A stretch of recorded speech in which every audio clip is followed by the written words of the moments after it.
He's one of the most polarizing figures in history. A hero to some, a villain to others. He's categorically misunderstood and deeply controversial.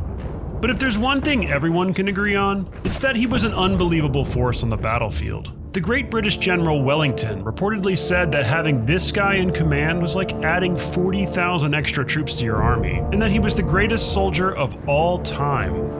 But if you look beyond the battlefield, his life gets even more interesting. A complete micromanager, perfectionist, intellectual, letter-writing workaholic, and despite being born over 250 years ago, the details of his life are still incredibly fascinating and relevant today.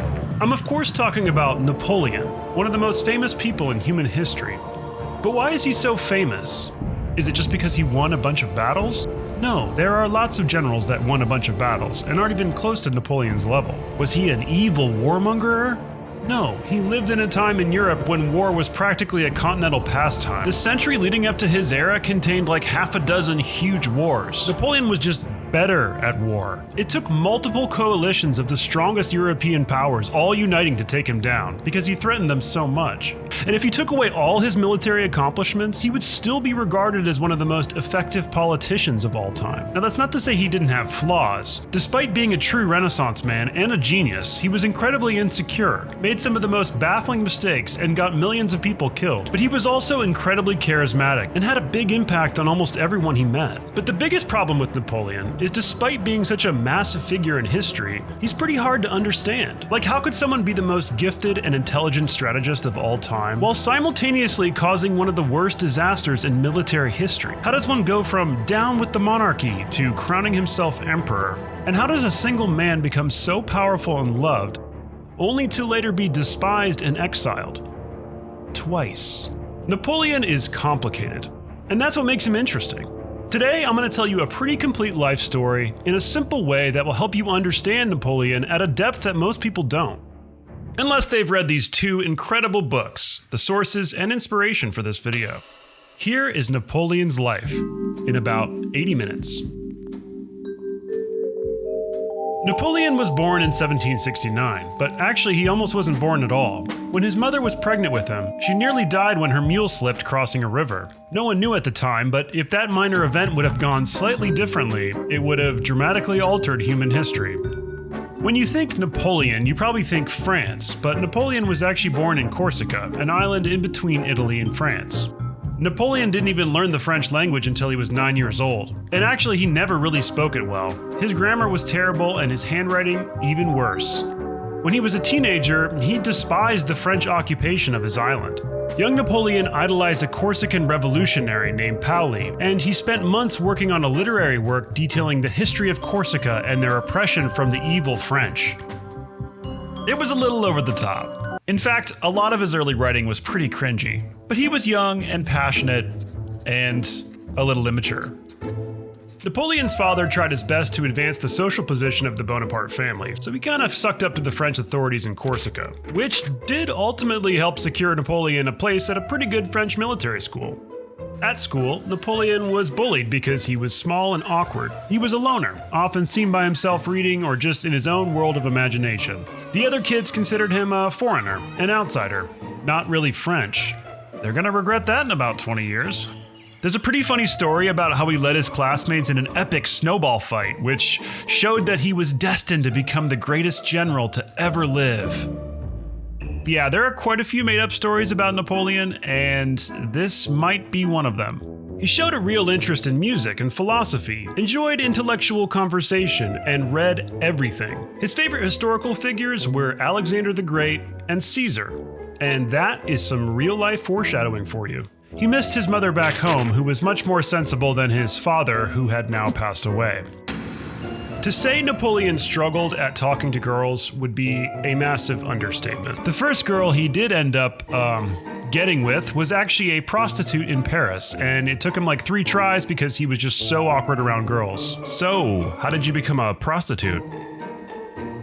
He actually asked that. By the way, if you Google Napoleon because you need some images for your 80-minute video on Napoleon or something, a lot of the results will be these 3 very famous paintings. And these are great. But for this video, I really wanted to show a less seen side of Napoleon. So I set out to find imagery that was a little more interesting and rare. And I was able to do so using, you won't believe this, real books. So just a fun fact, nothing in this video is AI. It's all hand-painted and drawn, sometimes over 100 years ago, and now digitally scanned thanks to the Internet Archive project. Many of the best images in this video come from an epic 4-part book series published by William Milligan Sloane in 1901. These images are public domain, absolutely beautiful, and you will find them throughout this video. Another equally beautiful but very different set of images you'll see in this video are from a pretty hard to find set of French children's books illustrated by a fellow named Job in 1910. These are a little more cartoonish, but wow, they are some of the most stunning and artistic depictions of Napoleon you'll ever see. Napoleon dreamed of being discussed and remembered when he was gone, so just the amount of material that's available out there on him, drawings, records, maps, paintings, films, it's actually exactly what he would have wanted, which is kind of crazy. But how did someone from such ordinary beginnings end up being one of the most famous people in history? Let's get back to the story. France was not at war at this time, which was rare, so Napoleon took a lot of time off, namely to go back to Corsica to deal with the financial mess his father had left the family in. In one of his little adventures back home, he got into a fair amount of trouble and was starting to feel at odds with his childhood hero Paoli. He was also wrapping up his passion project writing on the history of Corsica and decided to ask Paoli what he thought of it. Paoli basically told him it was a waste of time and that immature young people shouldn't write about history. Napoleon must have been crushed to hear that from his hero. During this time, a lot of his writing does get extra angsty, full of rants about how he couldn't imagine any man could ever fall in love, because love was so pointless and stupid. Napoleon could have gotten in even more trouble with France at this time because he overstayed his leave from the army, but luckily France had just started up some old war again, and they were short on officers, so they couldn't really afford to suspend Napoleon from service. Napoleon was reinstated to his artillery post, and he was starting to realize that his future was in France, not Corsica. The artillery was perfect for him because it was a branch of the military that valued talent over status, which was not common back then. The highest members of society were there because they were born into it, and Napoleon was definitely not one of those. But all of this was changing with the revolution. A young, ambitious person could rise through the ranks with talent. All these exciting revolutionary ideas were in France, while Corsica and Paoli had been nothing but trouble for the Bonaparte family, ultimately rejecting them. He wouldn't forget that rejection, and from then on, he renounced his Corsican heritage and committed fully to France. However, France wasn't exactly welcoming either. There was a bit of a civil war and revolution happening, and a lot of influential families and aristocrats were being killed in the streets.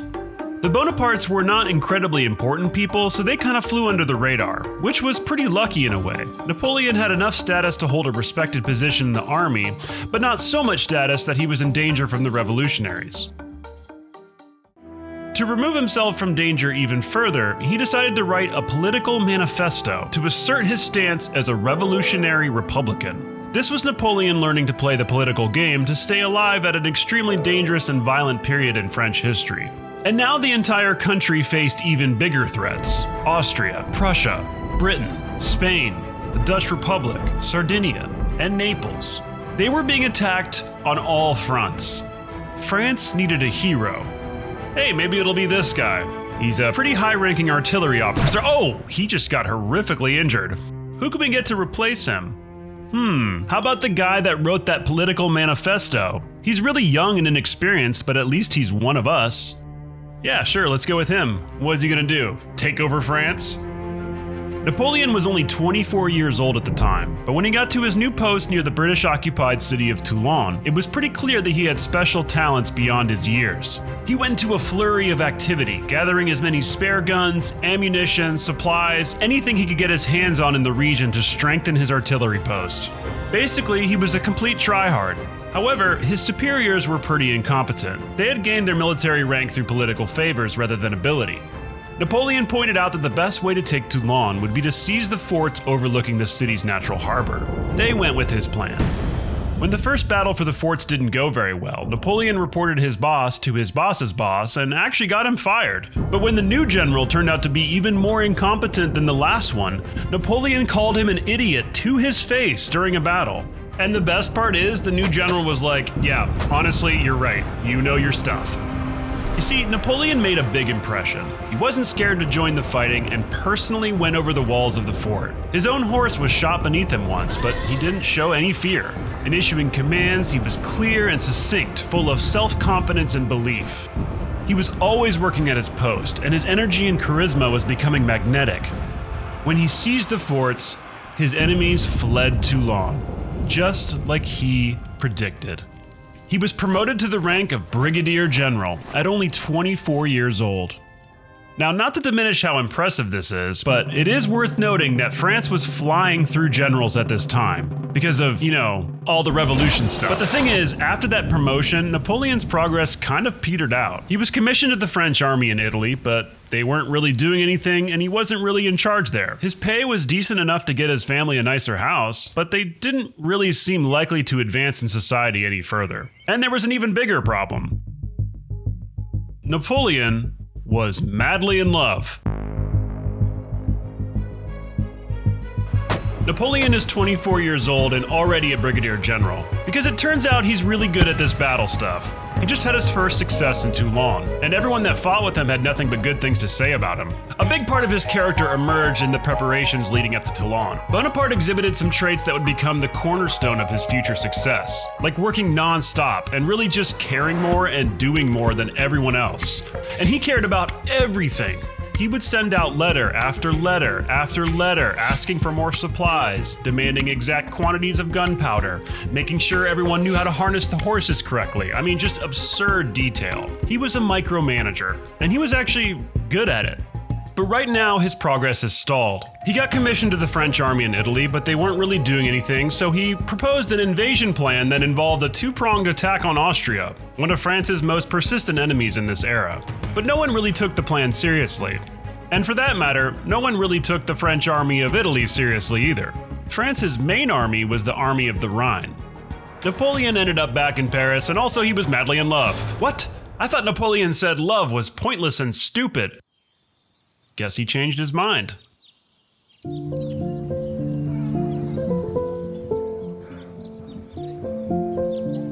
Napoleon was actually head over heels for this girl.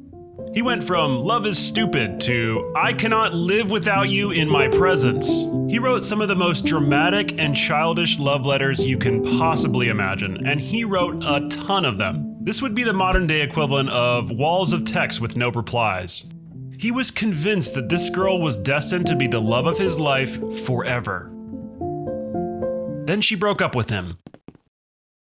So Napoleon found another girl that he was destined to be in love with forever. This was a woman who was much older than Napoleon and, let's just say, had a lot of experience. She was charming, but not extremely pretty or I guess conventionally beautiful, but Napoleon fell madly in love with her. Her name was Joséphine, and the funny thing is, she didn't really love him back that much. She kind of thought he was dumb and childish, which, to be fair, he was. But he was about to become a man. What happened in Paris on this day, October 5th, 1795, would be shrouded in mystery forever. But it marks one of the most impactful and important moments in Napoleon's career, and it really sets the tone for what he would later become. There was a riot in the streets, a huge one. It was a royalist mob, people who wanted to restore the monarchy to France. The monarchy had been displaced in the revolution, but things hadn't exactly gone smoothly since then, so there were still large groups of people that wanted different things, and it could get very chaotic and violent. This particular mob was about to storm an important political building, and if they succeeded, then everything Napoleon had worked for might be in jeopardy. If the Republic fell, his chances at rising through the ranks would be gone. His future was on the line here. According to him, he went to the officers in charge of stopping the mob, and he said he found them in a state of panic, so he offered to take command. However, they say they appointed Napoleon because they knew he was cold and could do the dirty work to shut down the mob. What happens next isn't disputed though. Cannon fire erupts in the streets, and not just any cannon fire. It's grape shot. That is, a mass of tiny balls designed to kill a mass amount of people. And that's what it does. Needless to say, the mob is dispersed. Napoleon had used the full extent of his artillery power on a crowd of unruly civilians. That's cold, but effective. He immediately takes credit for it. The enemy came to attack us at the Tuileries. We killed a lot of them. He was given the nickname General Vendémiaire, Vendémiaire being the current month in the French Republican calendar. Napoleon was promoted again, and this time he was bringing his friends along with him. At this point, he had a few really loyal buddies that he kept close. Their names were Junot, Marmont, and Murat. They were basically huge fanboys of Napoleon. Meanwhile, in Italy, nothing was happening, and that was a problem. The Army of Italy was supposed to be engaging in a two-pronged attack on Vienna, one from the French Army of the Rhine and one through Italy, which was pretty much what Napoleon had originally proposed. But things were not looking good there. The Army of Italy had very few supplies and extremely low morale. They had to share trousers, boots, and other necessities, and were little more than a starving mob. Once again, Napoleon was given the tough task that no one wanted to do. He would become the commander of the Army of Italy, France's most neglected army at only 27 years old. It would be by far the toughest task of his career so far. He began preparing immediately, eagerly poring over every detail of his coming campaign, including the history and geography of the region to give himself any advantage he could find. But when he arrived to take command, he didn't make a great first impression. He was kind of puny, he had a weird haircut, and the soldiers just thought he was going to be another incompetent general from Paris. But they were wrong. The Army of Italy was on the move.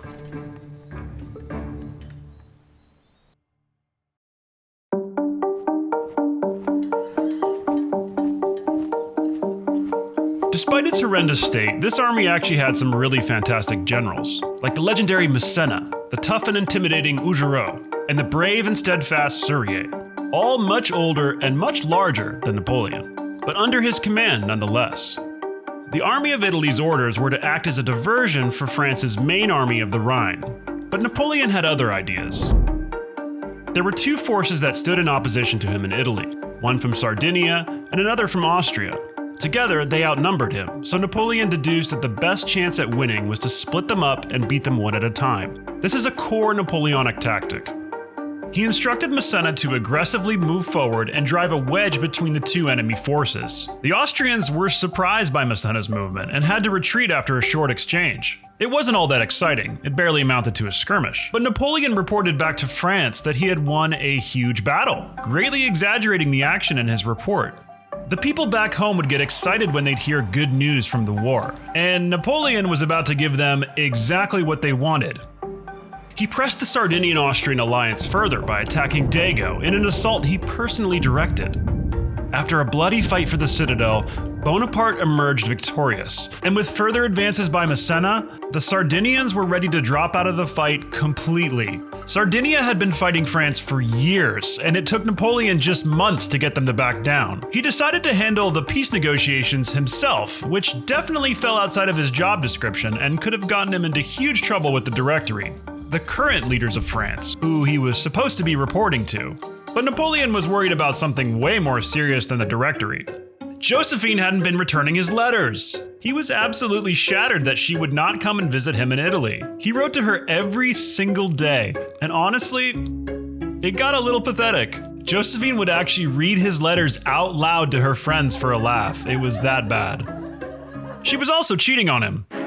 But now, a true challenge stood before Napoleon and his men. Sardinia was out thanks to Napoleon's bullish negotiating, but the more formidable Austrians were ready to face him at Lodi.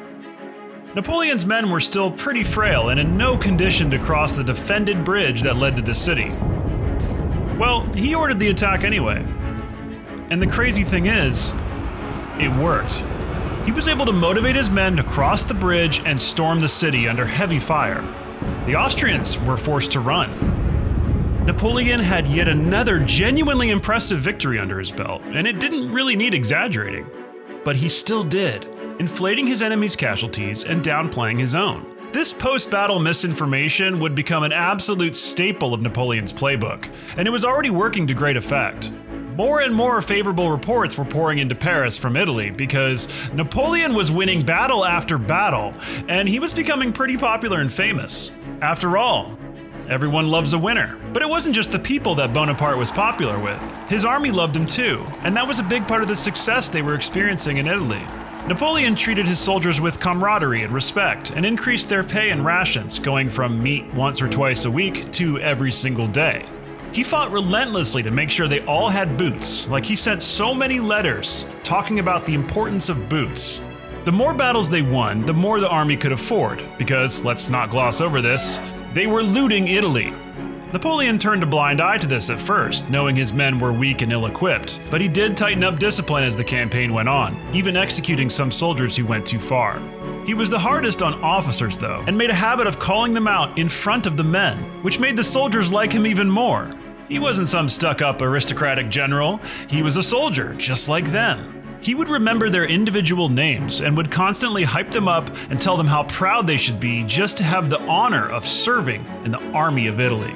This had a great effect on his troops and made them more willing to march further and faster and do things like cross defended bridges to win battles. But Napoleon was sending many of them to their deaths and desperately needed reinforcements to continue what would be a long and grueling campaign.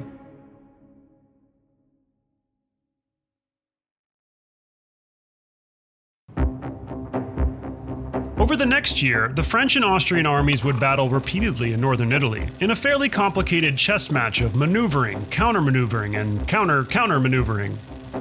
A key moment for Napoleon occurred in November of 1796, when he attempted to encircle the main Austrian force, via Arcole, a small town with yet another well-defended bridge that needed crossing.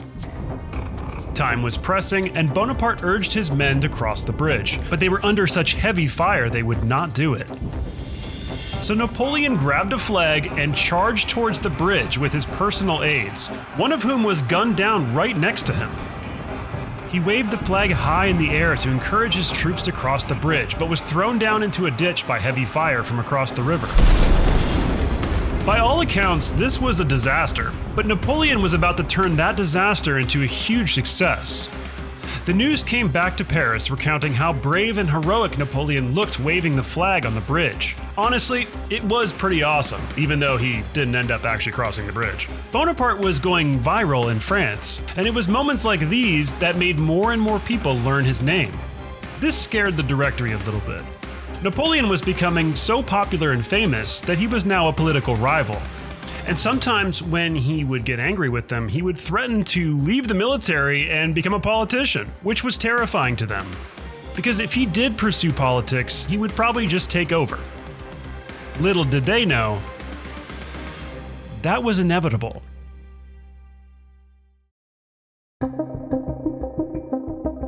At this point, even his biggest detractors had to admit that there was something very different about Napoleon. Whether it was fate, or luck, or destiny, he would consistently survive near misses on the battlefield and seemed to always come out on top no matter the odds.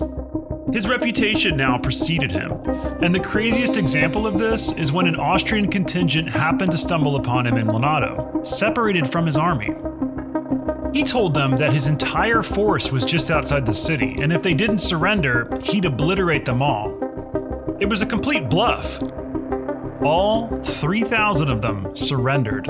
Then he signed another peace deal, this time in Naples without the Directory's consent, and they were furious. Napoleon was realizing that not only was he the most talented general in France, he might also be the most effective politician. But despite all this success, he was miserable because of Joséphine. She would barely respond to his hundreds of letters, and he was convinced their marriage was over, telling her goodbye in increasingly desperate-sounding letters. But in the end, Napoleon emerged victorious in Italy, with the Austrians beaten back to Vienna. He had taken a neglected and ill-equipped army and turned them into an effective fighting force, defeating enemies that had bogged down France for years. He had repeatedly overstepped his responsibility by handling peace talks himself, including the negotiations that ended the campaign with Austria. He returned to Paris popular and in command of a loyal and successful army, and at that moment, many expected him to just take over with a military coup right then and there. But he had something else on his mind, something much bigger. He was busy making preparations to take on another one of France's most bitter enemies, an enemy that would become a lifelong thorn in his side. He was getting ready for the totally real invasion of England.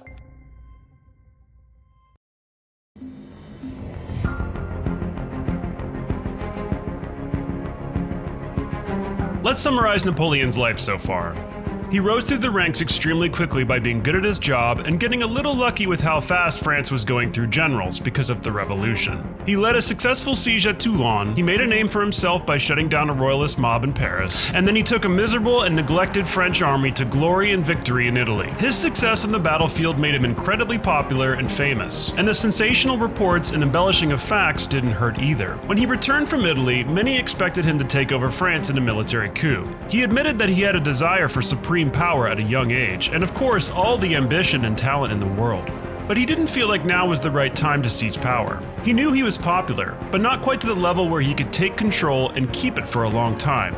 He knew how volatile France was and how easily things could go very poorly for its leaders. So instead, he began to make preparations to invade England, which is what the Directory had asked him to do. However, at this point, Napoleon was practically playing the opposite game with whatever the Directory's orders were. They had almost no control over him because they were not very popular, and he was. Napoleon's efforts to make himself look good to the people had paid off to the point where it essentially granted him more power.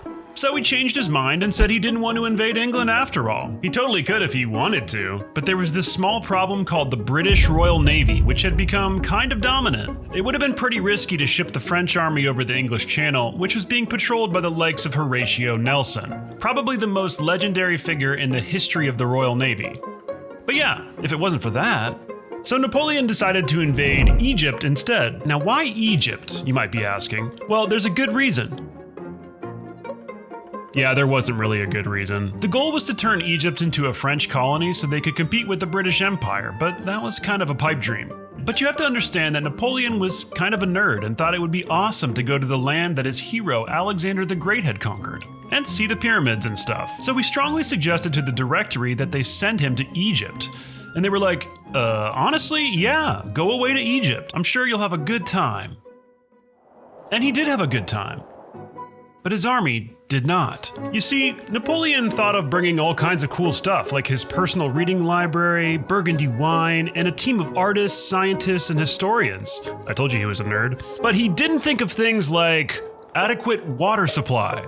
Tons of his men died in the desert heat, and even more of them grew increasingly mutinous. Napoleon solved this problem like he solved all of his problems. By winning battles. But before the French had even fought a battle in Egypt, they had very nearly been destroyed on their way there without even realizing it. During their journey across the Mediterranean, Admiral Nelson caught wind of the invasion and sailed across the sea to intercept them. But Nelson was so fast that he actually passed them, beat them to Egypt, then assumed that Napoleon must have gone somewhere else and left. 2 days later, Napoleon arrived in Egypt. He quickly took Alexandria, then marched down to Cairo where he prepared his men to fight a pretty epic battle with the pyramids in the background. Napoleon gave a speech about how they were under the gaze of centuries of history, but it came across as a little out of touch as his men were very much over Napoleon's historical fantasies. During their desert march, discipline had disintegrated and many of the men openly cursed at Napoleon. The conditions were so miserable, some even took their own lives. Whenever they would come across a village, they would take all their frustration out on the civilians. Now, when it came to battles in the open field, the French easily overpowered their main opposition, the Mamelukes, who had ruled Egypt since the 13th century. Napoleon employed square formations against the Mameluke cavalry, and won the Battle of the Pyramids pretty easily. The hardest part of turning Egypt into a French colony wasn't winning battles, though. It was keeping control of the population. Napoleon had the idea that the people there would welcome all the French innovation and enlightenment he was bringing. But the locals viewed it more like a foreign invasion, because that's what it was. As usual, he wanted Joséphine to join him while he was on campaign, and surprisingly, she actually agreed this time. She had finally started to like, maybe even love, Napoleon. But unfortunately, she suffered a pretty bad freak injury when a balcony collapsed beneath her, so she wasn't able to visit him after all. It was probably for the best, because it was at this time that Napoleon discovered concrete evidence that she had cheated on him while he was in Italy, and he was furious and a little devastated. So instead of Joséphine, Napoleon got a different visitor. Admiral Nelson was back, and when he discovered the French fleet sitting in Aboukir Bay, he completely eviscerated it. Napoleon and his army were now stranded in Egypt. Realizing this would be a longer adventure than anticipated, he made the most of the situation, setting up a new political administration, creating hospitals, taxes, street lighting, and other public services. French soldiers also discovered the Rosetta Stone while they were there, which turned out to be one of the most important archaeological finds ever, because it allowed us to translate Egyptian hieroglyphs for the first time. So that's a positive. Napoleon also began the production of gunpowder and cloth, since they probably weren't going to get any supplies delivered with Nelson patrolling the Mediterranean. This also meant that the communication lines were disrupted between Napoleon and Paris, which was kind of a blessing in disguise. Think about it. This campaign was going terribly, but the people at home would have no way of knowing that. The truth is, the French would never be able to successfully hold Egypt. And now, more forces were gathering to oppose Napoleon. Waiting around wasn't really his style, so he decided to leave Marmont in Alexandria and quickly advance up the coast to attack Acre. This fast, aggressive movement is exactly what made him successful in Italy. But here in Egypt, he was in for a bit of a wake-up call.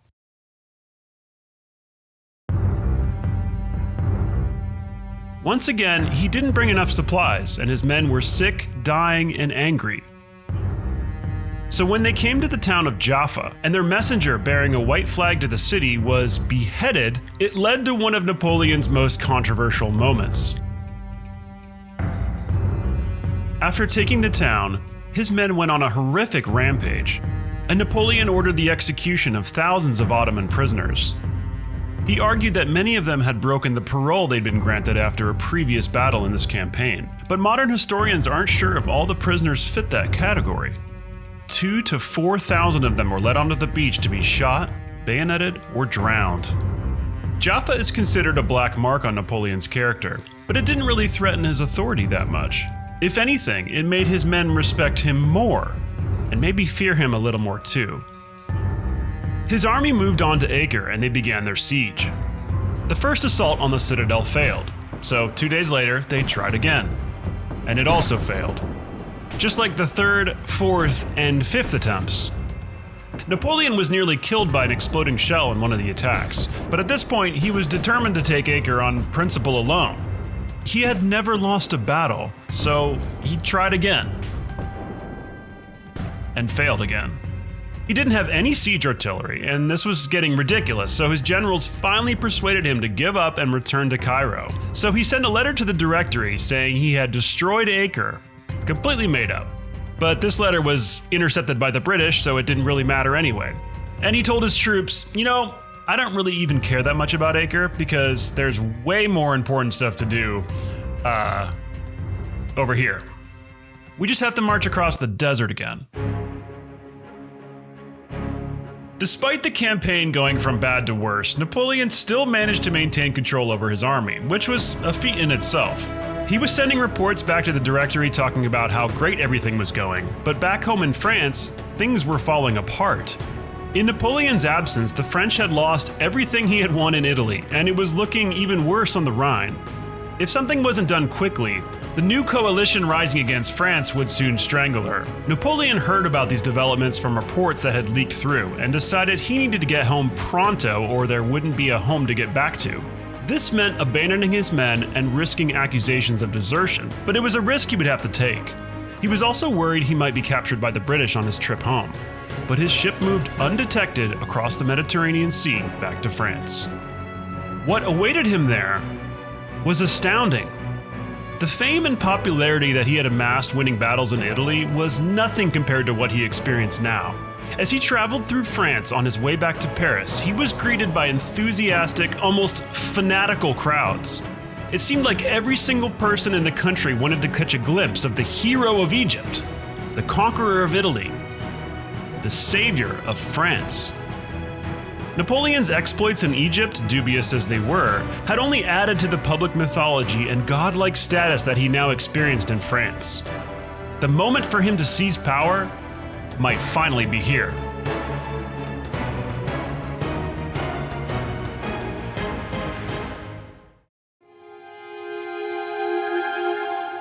But it wasn't going to be easy. In fact, it would be one of the most stressful moments of Napoleon's life. He'd have to be very careful. Yes, a military coup was always an option, but it wasn't one that Napoleon wanted. He wanted to take over legally, which, as you can imagine, was going to be challenging because it would involve dissolving the entire government. Napoleon had to balance some strong political forces. He had the royalists on the right, and he had the much more powerful revolutionary Jacobins on the left. By 1799, France's government, the Directory, was tottering. Everyone knew change was coming. It was just a matter of who would be in charge. One contender was Emmanuel Sieyès, a prominent politician with a plan to replace the Directory with a three-man consulate. Napoleon heard that Sieyès needed a general and agreed to join up with him, forming a scheme that would place Sieyès, Ducos, and Napoleon in charge. But they faced an obstacle: the 500-member council. Many of the council members would be sure to resist the idea, especially the Jacobins. But Napoleon's friends had already begun working to remove and/or silence these dissenters. The whole thing could have easily ended in disaster or even death for Napoleon. The most tense moment came when the Council of 500 convened and it became clear to everyone what was happening and who would be in charge. Napoleon decided at that moment to barge in and try to persuade the council of his good intentions. He was not a great public speaker. He was a military man, direct, somewhat tactless, and he stumbled over his words. His speech was interrupted by shouts, and chaos erupted in the building, until soldiers intervened. Characteristically, he ended up using this incident as a news story about how the elders tried to assassinate him. It was a close call, and Napoleon was extremely tense during those couple days. He slept with a pair of loaded pistols next to his bed.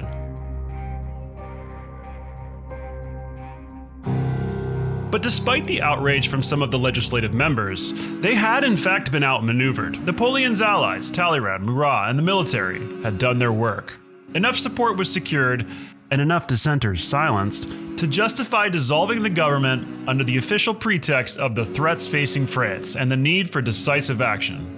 The man presiding over the Council of 500? His name was Bonaparte, Lucien Bonaparte, Napoleon's younger brother. Without him, this entire plan would have never worked. But it succeeded, and Napoleon was now in a position to assume complete authority. But wait, aren't there 3 consuls? Yeah, about that. Sieyès quickly realized who was really in charge here, and he and Ducos stepped aside as Napoleon took over as first consul. Gentlemen, we have a master. This young man does everything, can do everything, and wants everything. The first order of business was a new constitution, and there were tons of other things that needed to get done for Napoleon to shore up his position as the new leader of France. He surrounded himself with the best and brightest minds in the country, like his foreign minister, Talleyrand, his chief of police, Fouché, and countless other administrators, officers, and assistants. He ran his office just like his military camp, and his men worked tirelessly to give Napoleon the detailed and frequent reports he demanded. The result was spectacular, and a new France was taking shape. Under his leadership, a set of laws would be passed, the Code Napoleon, and many of these laws and systems still stand in modern-day France. So while his rise to power may have had a few speed bumps, the fact that he was now essentially in charge of France at only 30 years old, well, it was nothing short of incredible. But as always, there were more threats on the horizon for Napoleon and France. Austria had taken back most of Italy and now threatened to invade France with a new coalition. Napoleon had to fight, that was obvious. But he was faced with a difficult choice now. Most national leaders no longer fought on the front lines with their armies like the kings of old. It was too risky. But Napoleon wasn't like the other leaders of the day. He was a military genius, and it would be a massive waste to keep the greatest military mind in the world stuffed up in the Tuileries. But if he ended up getting killed in battle, which he already almost had a couple times, France would be pretty lost since they just formed a new government around him. In the end, I think you can probably guess what he chose. Napoleon was marching across the Alps back into Italy. It's this background that gives us the most famous painting of Napoleon. Notice the artist's inscription on this rock. He's comparing Napoleon to Hannibal, who also crossed the Alps on campaign. However, this painting is much more realistic. He crossed on a mule.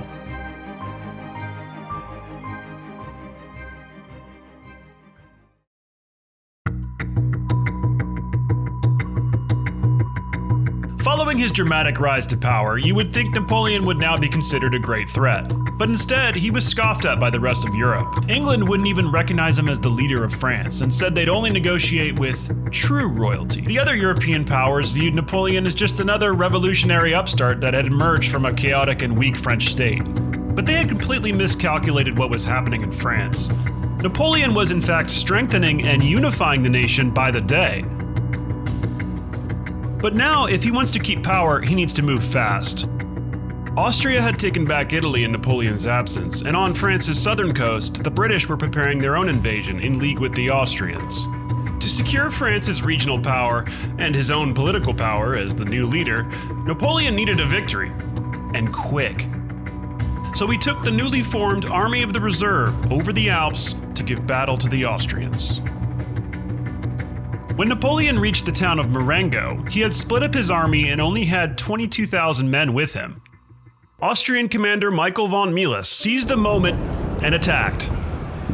Napoleon was heavily outnumbered, so he sent a desperate message to one of his generals, Desailly, who had about 6,000 men with him. But Desailly was over 13 kilometers away.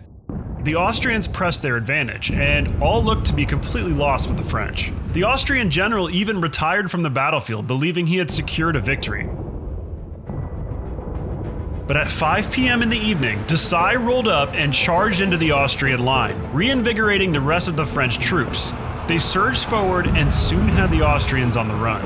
It was a narrow, come-from-behind victory for Napoleon, and it was exactly what he needed. The reports of another glorious victory had reached Paris, and faith in Napoleon was bolstered once again among the people. But the victory at Marengo had come at a cost. The very general who had saved the day, Desailly, was killed. Napoleon mourned the loss bitterly. Desailly was one of the few generals he genuinely admired.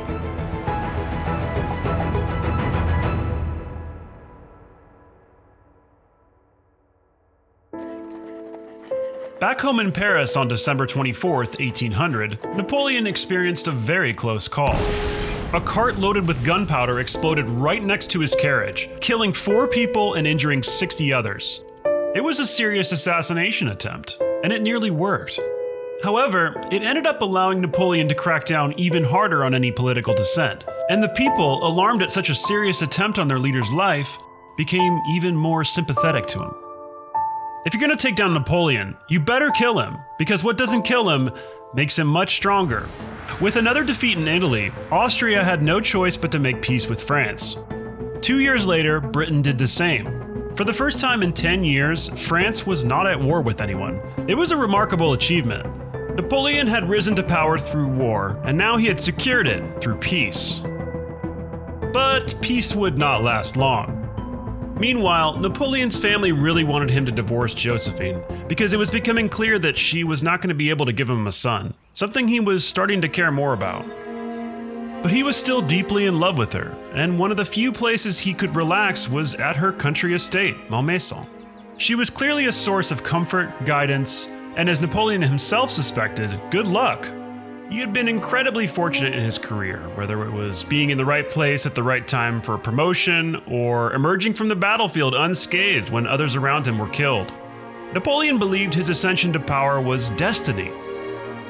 With everything going his way, why tempt fate by divorcing Joséphine, his good luck charm? As the leader of France, money was no longer an issue, and Joséphine was having no trouble finding ways to spend it. Now, the wife of a world power spending money doesn't seem all that unusual, but Joséphine was on another level here. 725 dresses, 556 shawls, 1,132 pairs of gloves, 1 1,000 heron feathers for these little hats, I guess. I'm never complaining about my wife shopping too much ever again. Historian Adam Zamoyski suspects it was an actual disorder she had developed from the trauma of her rough life during the revolution. So I guess I'm kind of a dick for making fun of her. You know what would be a good idea, Napoleon thought one day? I should be first consul for life! With all his success, this was hard for anybody to argue with, so France made a new constitution and Napoleon was now consul for life at 33 years old. Meanwhile, the British press was making fun of Napoleon, and this genuinely angered him. He was so insecure that he would actually read the British tabloids, and it legitimately hurt his feelings because they would call him bony. The British were also starting to use their superior navy power to mess with the French. This peace with Britain was sure to end. The dream of an overseas empire for France was all but gone, as Napoleon had just failed to suppress the Haitian Revolution. France needed cash for more war in Europe, so Napoleon decided to sell the Louisiana Territory to the United States of America. On May 18, 1803, Britain declared war on France, and the Royal Navy moved quickly to impose blockades. Napoleon was enraged and determined to strike back, so he recreated the French Army of England and prepared to invade them. For real this time. He started building up a large force of elite troops, training every day near the English Channel. With all the tension with Britain, Napoleon became extremely paranoid about spies and detractors within the country.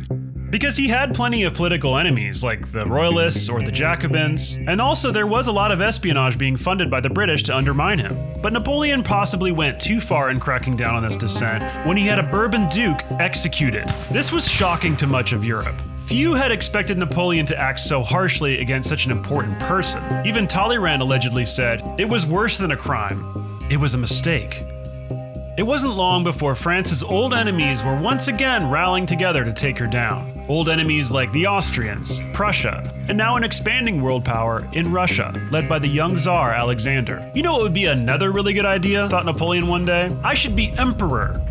Would the French people be okay with this? They had, after all, just revolted from a monarchy that had ruled for generations. Would they be willing to be led by an emperor now? This was something Napoleon needed to know. So he had his brother and staff survey the people to test out the idea with the public. The reactions were mixed, but generally accepting. This was Napoleon, after all. He had accomplished more for France than the Bourbon kings before him could ever have dreamed of. So the government voted to become an empire and named Napoleon as the first emperor of France. But the approval of the people wasn't enough for Napoleon. He also wanted the approval of God. He would be crowned emperor in the Notre Dame Cathedral, in the presence of the Pope himself.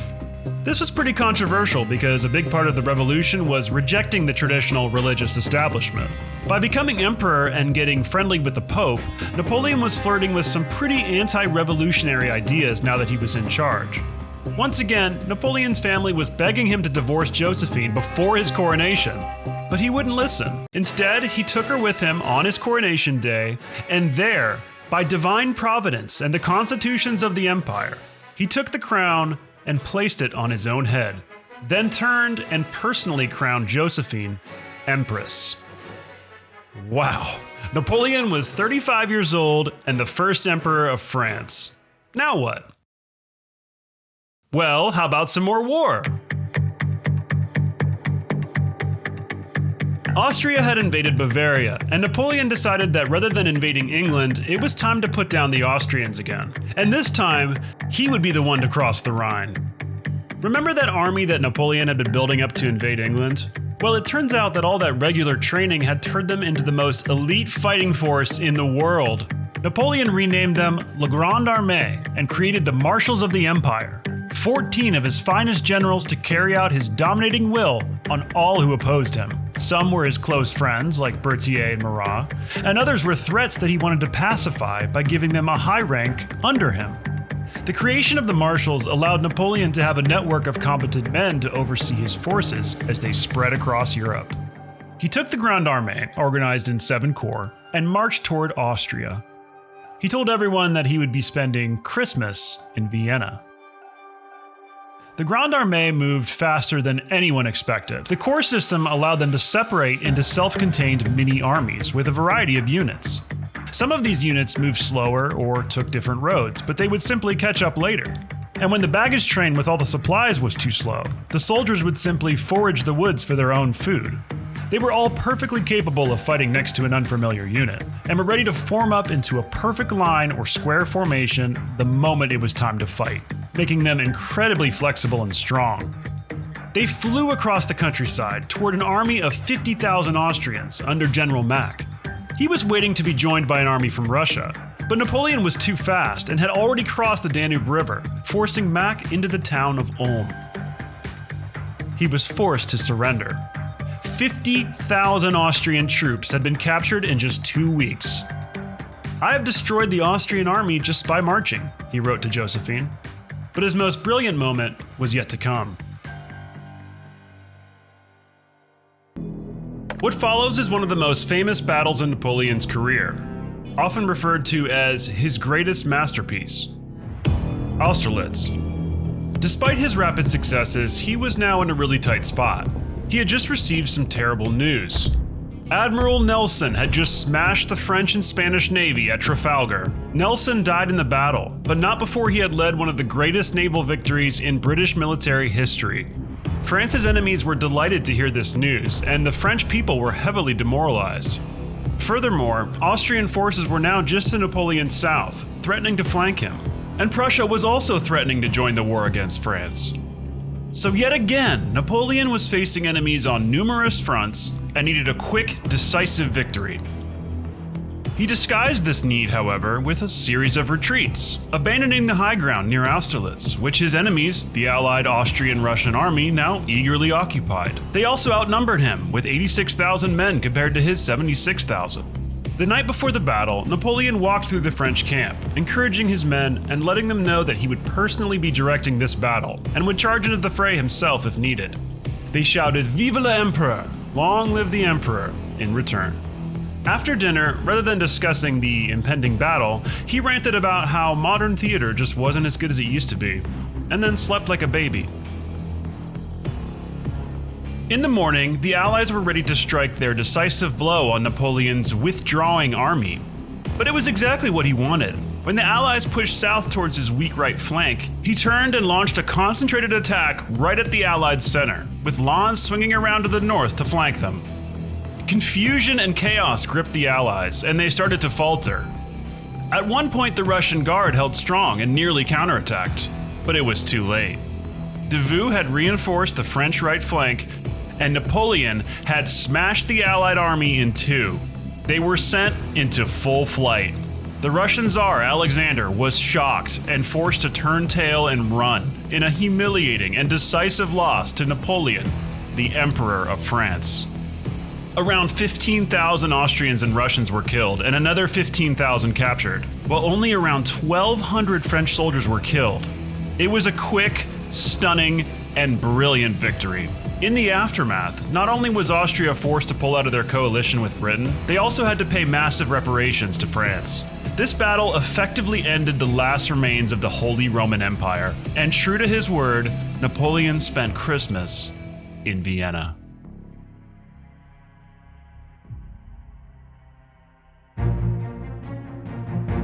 When he returned to Paris in January, Napoleon felt an almost unlimited sense of power. He had just defeated his two greatest threats in Europe, so now he could focus on more important things, like micromanaging every detail of his palace. For example, he personally kept track of every sock, napkin, and bedsheet in a notebook. He checked how much sugar his court was consuming and then researched the market price to make sure he wasn't overpaying.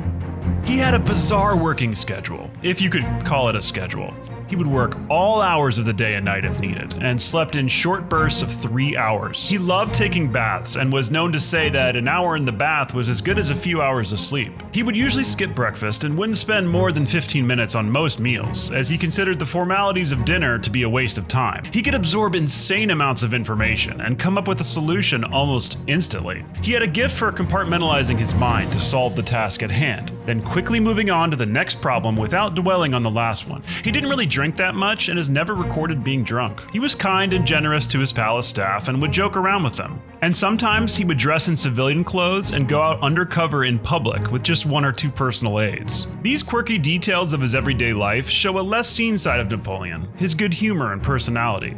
But it's also important to recognize how brutal he could be. Over the next few years, Napoleon would reach the peak of his power. After Austerlitz, he smashed the rest of his enemies into submission at the battles of Jena and Wagram. He installed his family members in the various European states that he now controlled. His brother Joseph was the King of Naples, Louis the King of Holland. His sister married Marat, who became the Grand Duke of Berg. His family and friends were now part of a new imperial nobility in a way, a dynasty that was beginning with him. At 40 years old, Napoleon was essentially in control of a continent. Not to mention, he had the most powerful army in the world at his disposal. If we stop the story right here, you would probably be wondering how someone in such a perfect position could ever lose it all. Well, things might not have been as perfect as they seemed. Find out how it all unravels in the final chapter.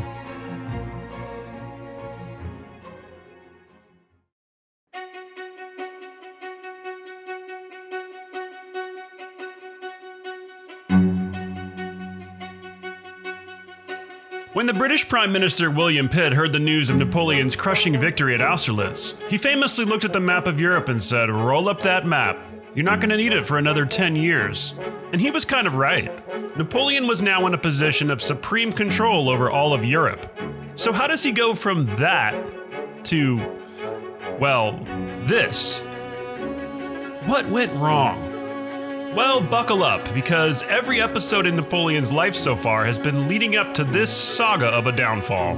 This is the part in the story where the hero lives long enough to see himself become the villain. And while in some ways Napoleon never really changed over the course of his life, there were now some key transformations that were happening in his character, his entourage, his country, and the world around him that were making the cracks in his new empire become more obvious. The emperor was facing a number of big problems, and those problems would lead to the disastrous downfall of Napoleon.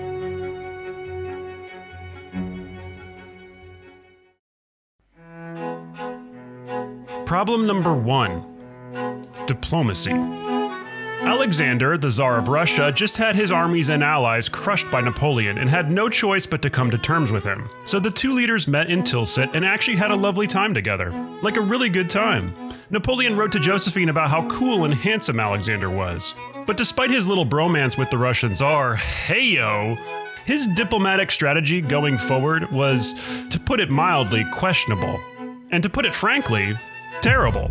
He exercised his new control over Europe by imposing a harsh economic policy called the Continental System, which was basically a ban on British goods and trade in French-controlled territory. The British Empire had been financing and encouraging pretty much every military opponent Napoleon had faced so far in his career, so he saw this as a way to finally undermine their strength and control, since he never got around to that invasion. Now, the idea that Napoleon could just stop all British goods from entering the rest of Europe was not only ridiculous, it was impossible to enforce. The French had control over their territories through Napoleon's military victories, but that didn't mean they could police every harbor and economic hub in Europe. People were used to their British goods, and a little embargo wasn't going to make them quit, so they just smuggled things through. The smuggling was so common that even Napoleon's friends and family would do it, which of course enraged him. Problem number 2. Spain. Spain was an ally to France, and it was extremely important because of its location and colonies, especially if Napoleon wanted his little Continental System to work. So in 1807, he asked them politely to allow his troops to pass through to take over Portugal, because they obviously weren't complying with the Continental System. Then he was like, actually, I'm just going to take Spain too. So Napoleon instructed his brother Joseph, who was currently happily presiding as the King of Naples, to move and become the King of Spain. The move did not go well. The Spanish people did not like Joseph, and Joseph was like, this sucks. I hate this. They don't like me. They liked me in Naples. And the Spanish people didn't just not like Joseph, they were rebelling against French rule. Hard. They even came up with a new term for how they were doing it. Napoleon ignored his brother's pleas and didn't really take the issues in Spain that seriously, until it was too late. The British seized the opportunity to join up with the Portuguese and Spanish and beat the French in Spain. And Joseph had to rapidly retreat. Problem number 3. Times were a-changin'. The French people were becoming desensitized to the exaggerated bulletins that were so often bringing the news of thrilling victories and military exchange. People were tired of war, and the countless battles and deaths in the last few years had everyone very ready for peace. So they were less excited when there was news of yet another military victory. Not to mention, the battles were becoming less and less decisive for Napoleon. Other nations were catching up to his strategies.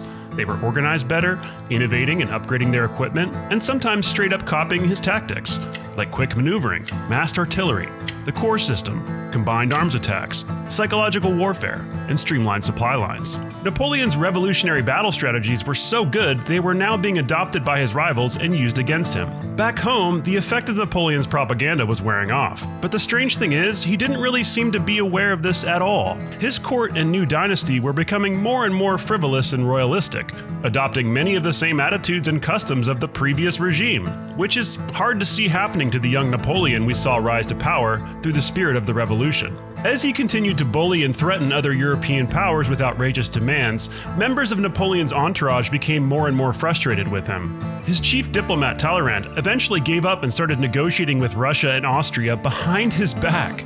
Napoleon could simply not see or accept the long-term advantages of making concessions and alliances. He had achieved everything in his life by doing things his way, and by fighting and winning against everything that opposed him. "I was not born on the throne," he would say. "I have to maintain myself on it the same way I ascended to it. An individual who becomes a sovereign like me cannot stop."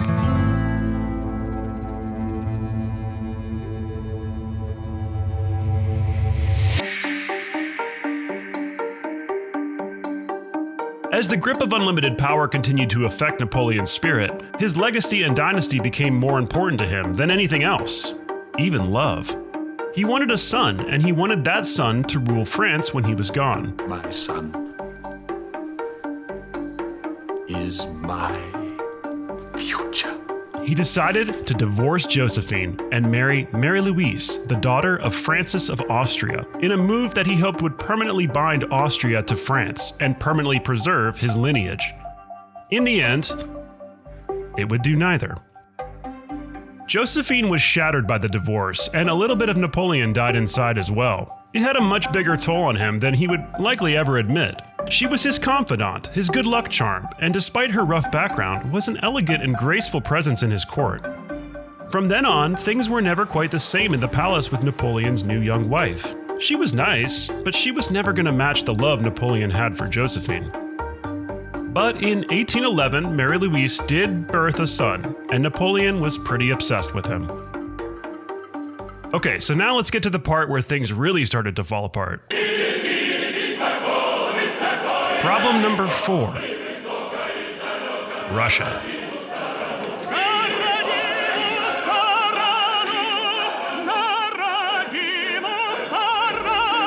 Russia was not going along with Napoleon's Continental System. Are you seeing a recurring theme here? There was just no way they were going to give up British goods and stunt their economy because of a little economic policy. Add in some growing tension from territorial and political disputes, and Napoleon felt like he was getting shown up and forced into war. And at this point in his career, at the height of his power, he wasn't going to listen to anyone telling him otherwise. And they were definitely telling him otherwise. To him, invading Russia seemed like destiny. He had solved almost every problem he had ever faced by going into battle and defeating his enemies. So in June of 1812, Napoleon marched the Grande Armée across the Niemen River and into Russia. He had amassed a huge force, composed of many different troop types and nationalities. One of the most important aspects of conducting a campaign like this is logistics. Feeding and supplying a massive army is not easy, and as Napoleon pushed further and further into the vast, sparsely populated territory of the Russian Empire, logistics became more and more impossible. Napoleon was seeking a decisive battle, but the Russians wouldn't give it to him. In fact, they were barely fighting him at all. Instead, they retreated further and further into the heart of their territory, drawing in the massive, slow-moving Grande Armée. Controlling such a huge, spread-out force was also impossible, so there was a lot of desertion, looting, raping, and pillaging. They were roughly halfway to Moscow by the time the Russians finally engaged in a large-scale battle, at Smolensk. Smolensk fell at a heavy cost to both sides, but it was a hollow victory for Napoleon. The Russian army got away, and Napoleon got the burnt ruins of Smolensk. But 3 weeks later, the Russian army, led by Kutuzov, did confront Napoleon at Borodino. It was a massive battle, and included the single bloodiest day in the entire Napoleonic Wars. Despite their heavy losses, the Russians were able to retreat once again with their army still intact. and Kutuzov decided to make for Moscow. So Napoleon pressed further, now convinced that Moscow would be where the Russians would have to make their final stand. If he took their city, Alexander would finally come crawling. That's just how it was done. But when the Grande Armée finally reached their ever-moving goal and marched into the city, what they found was shocking. 2/3 of the city's inhabitants were gone. Kutuzov's army had passed right through and out the other side. The local governance had ordered the city burned and the fire pumps destroyed before they too abandoned the city. "It is not possible," muttered Napoleon. He sent a desperate letter to Alexander. "I have made war on your majesty without animosity." But as he waited in Moscow for a reply, the situation became more and more clear. There would be no Russian surrender, and there would be no victory for Napoleon. Only smoke and ash. And soon, winter. In 1861, a French civil engineer created an incredible infographic that shows the size of the Grande Armée as it campaigned through Russia, and now as it retreated back home with nothing to show for it. Napoleon had waited in Moscow too long, paralyzed by indecision and afraid of looking weak if he turned tail and left too quickly. The temperatures now plummeted, and many thousands of soldiers, horses, and homeless, starving civilians were lost in the march back, as we see the size of the army shrink to a tiny line of ragged souls. The retreating Russians had adopted a scorched earth policy, burning crops, villages, and supplies, so there wasn't much left. Discipline and structure disintegrated, and the guns and carriages were discarded along the road as horses died off and were eaten. The disorderly, frostbitten, and starving army was now extremely vulnerable to the Russians who had now turned around to pursue them.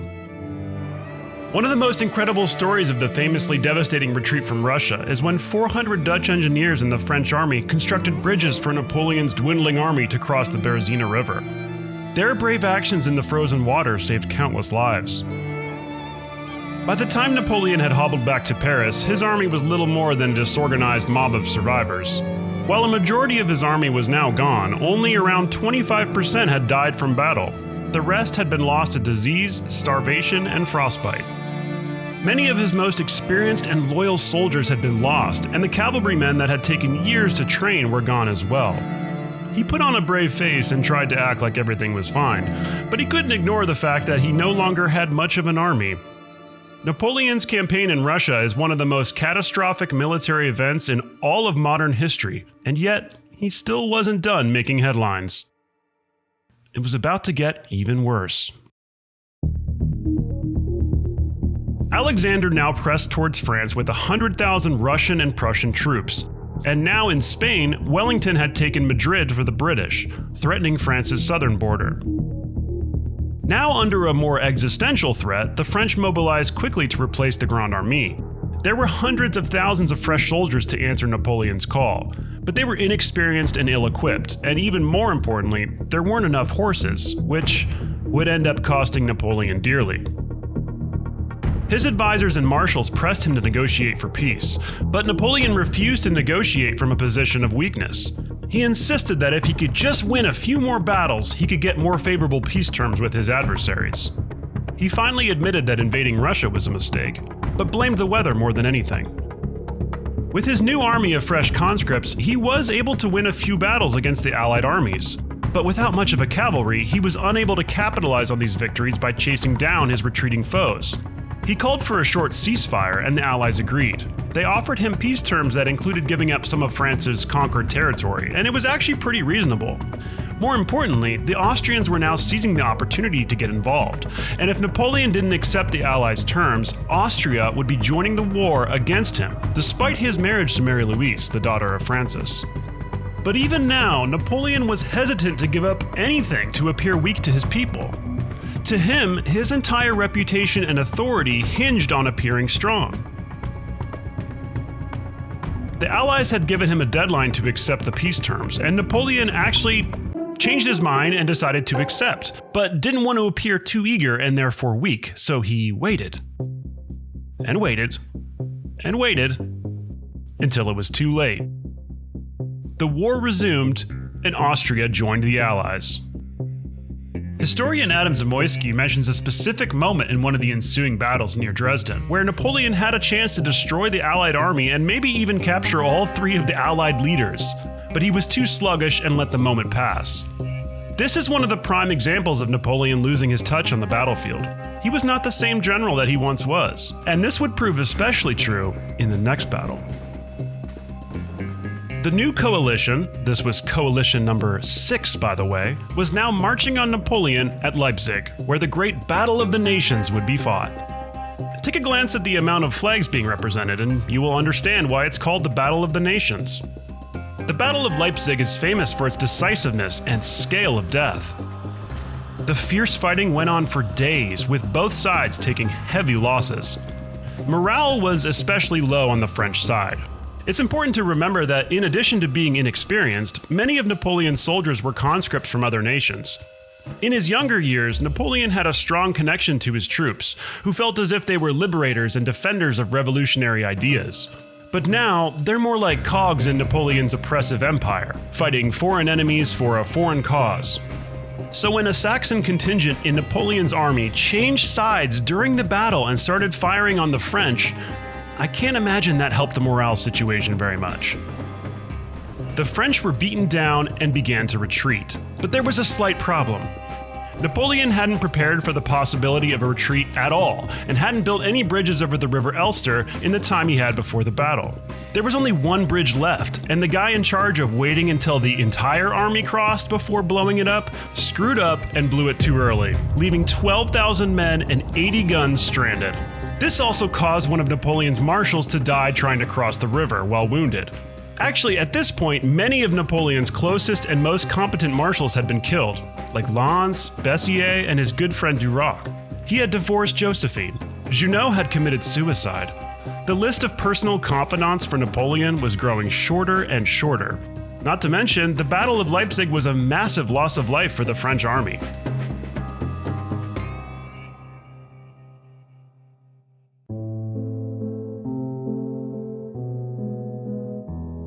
Napoleon now led a desperate campaign to keep the Allied armies at bay. But after Leipzig, it was hopeless.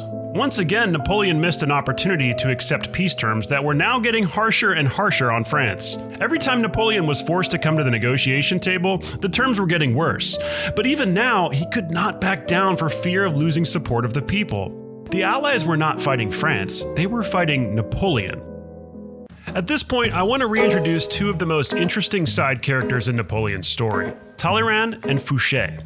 These guys were like real-life Game of Thrones characters. It is fascinating how they navigated their way around power. They were constantly plotting and calculating to make sure they were on whichever side was currently winning. There was a joke where they called Talleyrand the six-headed man because he served so many different regimes. But the funniest thing about these 2 is they absolutely despised each other. Fouché is the vilest of men. He would betray his friends for power. Talleyrand would betray France for 100 sous, but he would do it with such grace that you would almost thank him for it. As Napoleon's empire showed signs of collapsing, they saw the writing on the wall and were quick to betray him.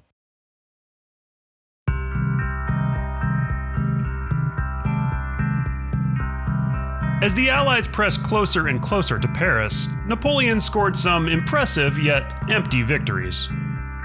While he was out of town one day, Paris surrendered. When he heard the news, he sat down with his hands in his face and remained motionless for a time.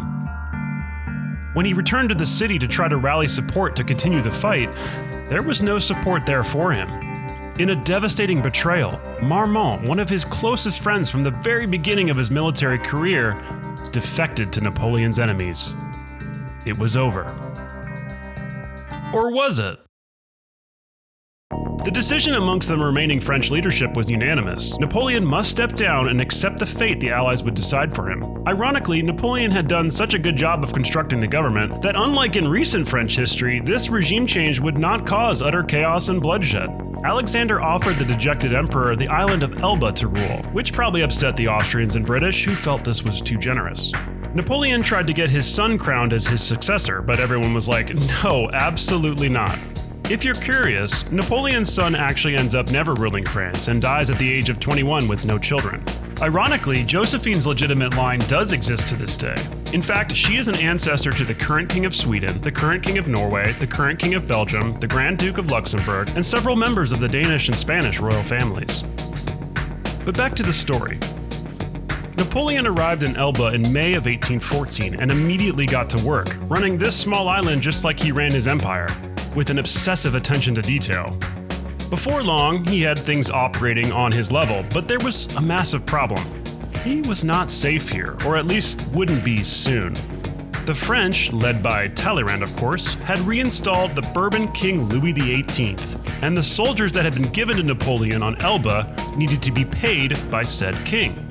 What would happen if King Louis decided to simply stop paying for Napoleon's guard? Elba was also dangerously exposed to pirates and assassins, who would love to cash in on any bounties put on Napoleon's head.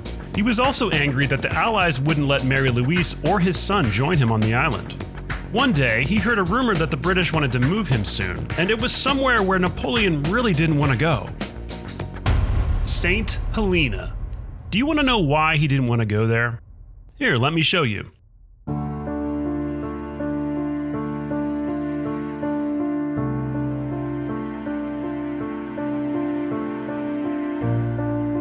It was pretty far away from home. Then Napoleon heard another rumor. The French people were very unhappy with King Louis XVIII.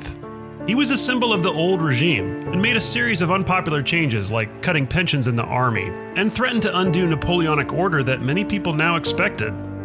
Napoleon seized the initiative and snuck out on a ship for France. When they heard the news of Napoleon's return to France, the king and allies were caught off guard. The French army was sent to stop Napoleon's convoy from reaching Paris, but it completely backfired.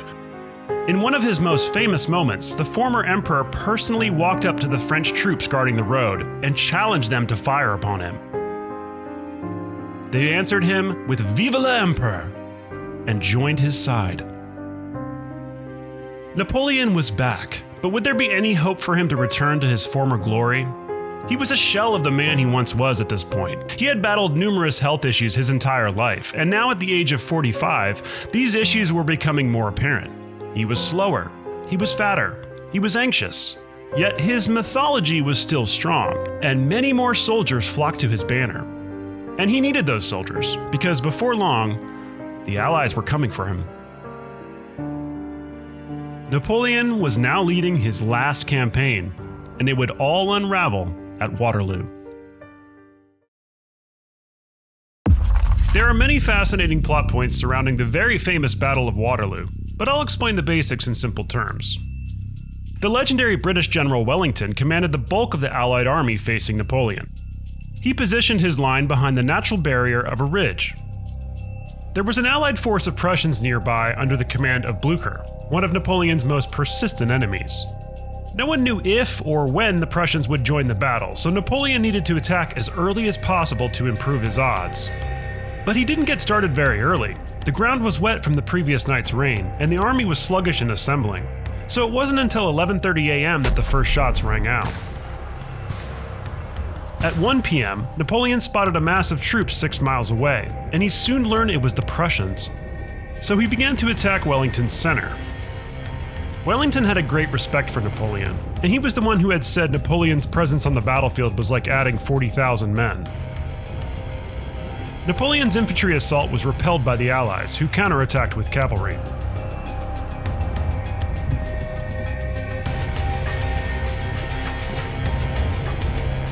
At around 4 p.m., Ney committed the bulk of the French cavalry in an all-out attack.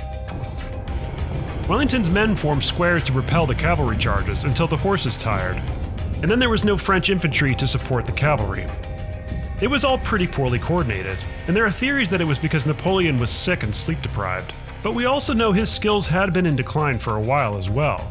So when Blücher's army started arriving, that kind of sealed the deal, even though the battle was a near thing at times, as Wellington himself admitted. Napoleon's Imperial Guard was beaten back and forced to retreat for the first time ever. Seeing that, the rest of the French army fled. Now, it was really over.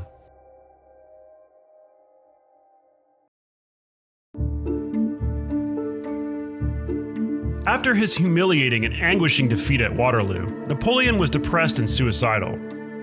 His return to power had only lasted 110 days. But we'll call it the 100 days because that sounds more poetic. He contemplated fleeing to the United States and was even offered a ship to do so, but ended up declining. He felt sneaking away was beneath him, and there was a chance he would be caught by the British anyway. After double-checking Paris to make sure there isn't still some support for him, now he was ready to surrender to the British, hoping they would just take him to England as a prisoner. He'd finally get to see it, right? Well, no. The British were very aware of how famous Napoleon was, and even as an enemy, he would be the center of attention if they took him back to England. And they were very tired of Napoleon being in the spotlight, so they exiled him to one of the farthest and most remote islands possible. St. Helena.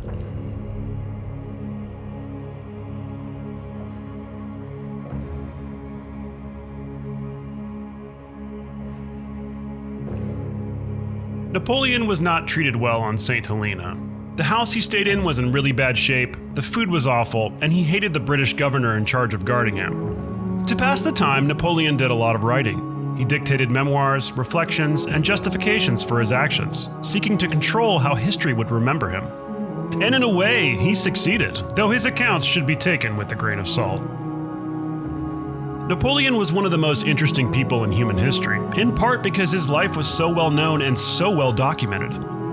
At times, he seems more like a force of nature than a person, starting from nothing and rising like a hurricane until he extended too far and ebbed away. He was a master statesman, creating many institutions, universities, and public work structures that stand to this day. He modernized Europe.